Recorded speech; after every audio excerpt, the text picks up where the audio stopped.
here, and I am back with a brand new video. This is my first video in my new dorm room. So much has happened. 19, 18, 17, 16? That's actually kind of crazy. I know that I've changed a lot and I've grown a lot. I've also done things that I said I would not do. That is why some of these lessons that I've learned at 20 are also some lessons that I thought I learned at 19 that I did not learn because I feel like I learned it to a certain extent, but it's like in a certain situation. It was very hard for me to stick to being like, oh, I'll never let anybody do this to me again. So, y'all, I'm gonna laugh a lot in this video. One thing that I learned while being 20 is that you just have to laugh the pain away. It's like I'm smiling, but it ain't funny.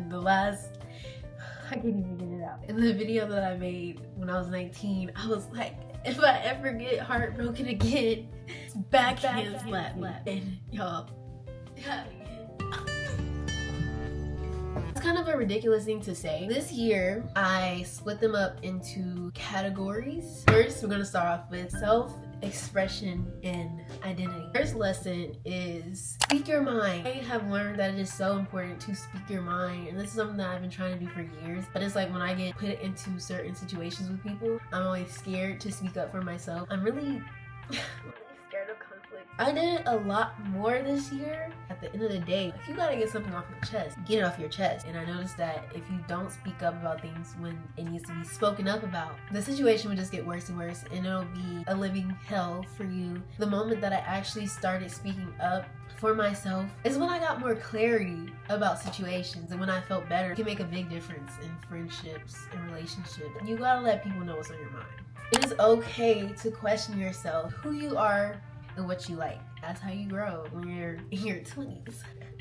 When you're auntie. At least for me, it's been a lot of self-discovery going on. I've been learning a lot about myself. I've been questioning a lot about myself. I'm like,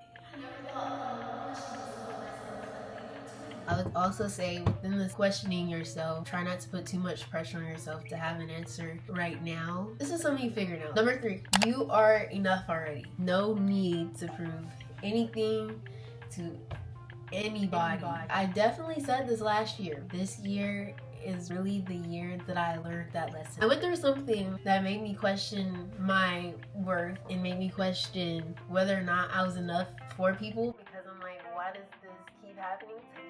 Is there something I need to change? It was really bad. When you're looking for some more from your life, shouldn't you wonder you've had enough? That is a quote that I got from the Sundays. I had to do a show in April. I did a great job. After I did it, I was actually like, oh. Throughout this time of my life, I was seeking more for myself. I was pressuring myself because I felt like anything that I did wasn't enough. The more, it was coming from emptiness. I was so focused on meaning more to other people that I forgot I should be so focused on my relationship to myself, meaning more to myself, doing things that make me happy in a way that makes me feel good, not pressuring myself, not overworking myself. It's like trying to seek more but then realize, oh, I'm already good. I've been through enough. I'm enough as I am now, and I will just continue to go on and change and grow as a person as time goes on. Not everyone is gonna see how much of a great person you are. People can see that, but not everybody's gonna care, and not everybody's gonna value that. It all just leads back to being a great person for yourself and not for somebody who's never gonna value you or accept you the way that you are. There's no need to change. Number 4, try not to confuse others with your confusion. It's okay to not have it all figured out, but do not drag people into your chaos, you know? Number 5, oh, not 10. Number 5, your self-control has to be stronger than your feelings. Discipline saves you from situations emotions would have you trapped in. You have really strong feelings for somebody, but does that mean you gotta go back? Especially if you know that it's not a good situation for you, mentally, physically, emotionally. It doesn't even have to be a relationship. It can be a friendship that you have with somebody. But at the end of the day, it's better to be hurt and alone than to be letting somebody continue to hurt you even more than you would be hurt alone. You just gotta be in control. On to the next category. Healing trauma and patterns. Here we have number 6. Healing is an ongoing process. When I was younger, when I was a teenager, when I was a young I didn't really understand what healing was.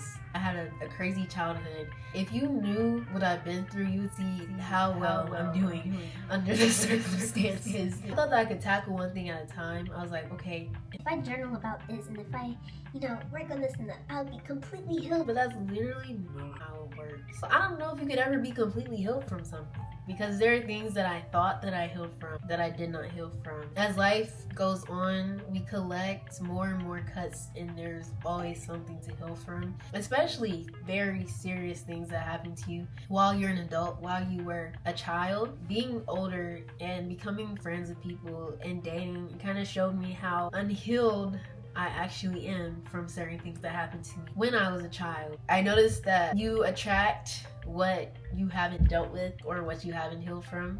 Do you hear this? And now they want to stop. Like, why are you stopping?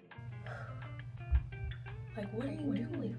Dealing with people who remind you of certain people that have hurt you in the past, because it's an ongoing process, because it's not like, oh, I should be over this in like 2 months. You can't predict how long it'll take you to heal from something. The only thing that you can really do, feel what you need to feel when you need to feel it. Don't beat yourself up. Things hurt. It's normal to still reminisce, to still think about things that hurt you, no matter how long ago it happened. As time goes on, you will heal. Time heals. Next one, number 7. 6, 7. Okay, I'm gonna stop. You don't forget. You just learn how to live with it. Some things do not go away, they just become lighter to carry. For me, that was kind of a hard pill to swallow. I would always be like, I just really wish I could. And then as time went on, and I noticed that I wasn't forgetting about anything at all, anything that happened in my life. Sometimes I think about those situations and I'm just like, wow. But do I think about it a lot? No. Do I think about it as much as I used to think about it? No. And that's when I noticed. Like, as time goes on, I know it won't hurt as much, but it's still there. These things that we go through, it shapes us. Can't get rid of anything. Can't get rid of the memory. You just accept it. You learn. You go on about your life. You go on your healing journey.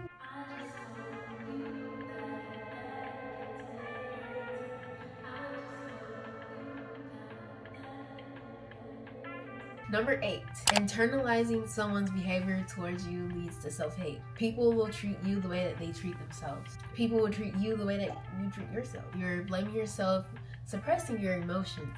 You're absorbing their negativity instead of saying to yourself, this isn't fair to me. I don't deserve this. You're like, I probably do deserve that. You should know, it's not you. I just look at it a different way. If somebody is constantly mistreating you over and over again, then they just might not be a good person. I don't understand why it's so hard to realize that in the moment. Take time to sit back and evaluate the situation. Do not just start blaming yourself for somebody else being a bad person to you. Taking L's is a part of life. I've taken so many L's this year. They don't call me lyric for nothing. But it was actually really bad. It just didn't stop. It was one L after another. Trying out for stuff and not getting it. I was like, it's a skill issue. If y'all knew. If only y'all knew. It happens to the best of us. It happens to everybody. Everybody takes L. You take L's too. It's not just me. It doesn't. At least whenever you take an L, you learn something. It's just a lesson. An L is a lesson. It's not a loss. It's a lesson. Third category: relationships and boundaries. We have number 10. Listen to what someone says the first time. If somebody tells you something that doesn't align with what you want, believe them and go. It's so easy to be confused. This person said, they said this, but now they're doing this. And you think, oh, maybe it changed? Question mark? Maybe they're trying? But half the time, no. Whatever they said the first time was really the truth, and it was really how they felt, and that's how they're going to continue to feel. Don't let love blind you. Just know that if you keep going through things with somebody who's supposed to want you to stay in their life, a friend, a man, woman, a family member, doesn't matter who it is, if they keep doing things that put them in a position to lose you, they are not for you. It doesn't matter how much you love them. If you have to hope and pray that somebody will change, leave. I was literally talking about this last year. Let that man go. I left early that time. This time I did a lot. I'm standing on business this time. Y'all don't understand. You gotta understand. I really mean it when I say, like, never again. I'm very strict now. I'm a pro believer now. I never prayed that somebody would change. I just gave too many chances. Not relationship wise, but friendship wise as well. You shouldn't have to keep telling someone when something is bothering you over and over again, because they shouldn't be doing things that are bothering you over and over again. If they're not changing, it's gonna be pain on top of pain on top of pain, and then when it's finally over, you're gonna be left by yourself to pick up the pieces to get yourself back on track while they go do whatever. I mean, they're the one doing the damage. You're receiving the damage. Remember that. And they're gonna keep doing the damage because you allow them to do the damage. Everything that feels good for you, it's not good for you. Pretty self-explanatory. Some things can feel good because it's familiar. Does that mean that it's good? No. Number 14, think things through. Impulses matter. I made a lot of impulsive decisions this year. I don't regret anything. I do realize now that I should have thought things through before I did it. 15, learn your limits. It can really go for anything, physically, emotionally, energetically. There's a lot of things that I didn't really realize. Well, I just didn't know my limits. Okay, y'all, I have stories. I'm not giving no story time. Don't overdo it. Just ease into things, okay? How much you could put up with, okay? This year pushed me to my emotional limit. A lot of things I could not just deal with emotionally. When you deal with that type of stuff, things that are really damaging to the mind, body, heart, and soul, it really makes you look at things differently. Instead of me getting out of certain situations, I stayed in the certain situations, and it just really tore me up. I wasn't listening to my mind and my body when it was like, okay, this is enough, this is a bit, this is good, this is enough. Definitely pushed way past my limit. You don't want that. You don't want to be 20 years old with a hurt hip that cracks when you walk. You don't want that. If you feel like you need to rest. If you feel like you need a break, go take that break. If you feel like a certain situation is too much for you, get out of the situation. If you feel like, oh, I'm doing too much at this function, stop doing too much. Number 16, be aware of your surroundings. Be careful about who you're confiding in. You should really be careful about who the person is, how well you know this person. Is it a man or is it a woman? That plays a very, very big factor. Question people, question things. Don't just forgive others. Forgive yourself as well. It's easy to give others grace before giving yourself grace. I don't know why. I think it's because how you view yourself. I realized that I kept forgiving other people before I forgave myself. I'm like, okay, I feel more comfortable with this person's existence than I feel about my own. It shouldn't even be like that. If I have the ability to forgive someone else, I should be able to forgive myself. Self-forgiveness is also a part in healing. You cannot move on or heal anything if you do not forgive yourself. 18 is not a loss of innocence, it's gaining insight. Experience doesn't ruin you, it sharpens you. That's definitely how I felt about a lot of things that happened this year. I just look at myself before certain events took place. For me, I kind of felt ruined. I kind of felt like, wow, I'll never be like that again. I'll never be that version of myself again before I got hurt in the way that I did. But in reality, it didn't ruin me. It just gave me good insight on how to deal with people. Not even just with dating, but like with friendships as well. And I'm so glad that I know how to keep myself out of certain situations that I don't want to be in. Maybe that bullet did go through my chest, but I know how to dodge other ones. Number 19, prioritize alone time. One thing that I noticed is that being alone shows you what you've been drowning out. Throughout my healing journey, one thing I started doing a lot is that I would hang out with a lot of people. And it was like, there's nothing wrong with hanging out with people. I love my friends. Those are my people. But you shouldn't be doing it so much to the point where you're not taking any time to just be alone. That just means you're running for something. A lot this year, I was trying to run. It did not work. And I was just like, you know what? I'm gonna just chill out. I started spending a lot of time by myself, and I started to allow myself to go through the motion and just face everything head on instead of trying to get rid of it, because you ain't gonna get rid of it until you actually deal with it. Once I started spending more time by myself, I started feeling better about life. Control, alt, delete.